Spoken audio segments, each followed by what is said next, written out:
everyone. Got a 2013 Grand Cherokee key fob here. This is how you open it up to replace the battery. Turn the remote over and there's a switch right here that we're gonna switch to the right and hold it down. These can be kind of sticky, so just be aware of that. This one's pretty stuck. This one's actually really stuck.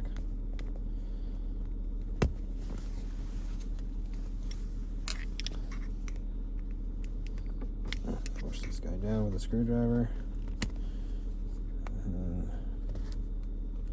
Okay, pull out the emergency key like that. Now what we're going to do is we're going to split the remote open and we're going to use this slot here. You can see that someone's been in here before. Kind of tore this up a little bit, but if you get a flathead screwdriver, put it in sideways like this. Just give it a push. Okay, it'll open it up. It won't do too much damage if you do it sideways. Go all the way around. Take this guy open like that. Turn it upside down. You use one of these slots to just pry the battery out real gently. We don't want to damage these contacts here.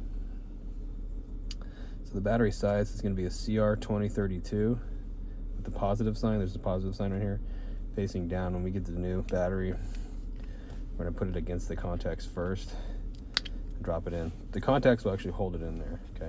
If you need a battery, check the description box. I'll have a link takes you to Amazon where you can get the correct battery for your remote. Put the two halves together, just push them together, just like that, until they go together. And then emergency key goes in, locks, and you're all done. Hope the video was helpful, and if it was, appreciate it if you could hit that like button for me or leave me a comment.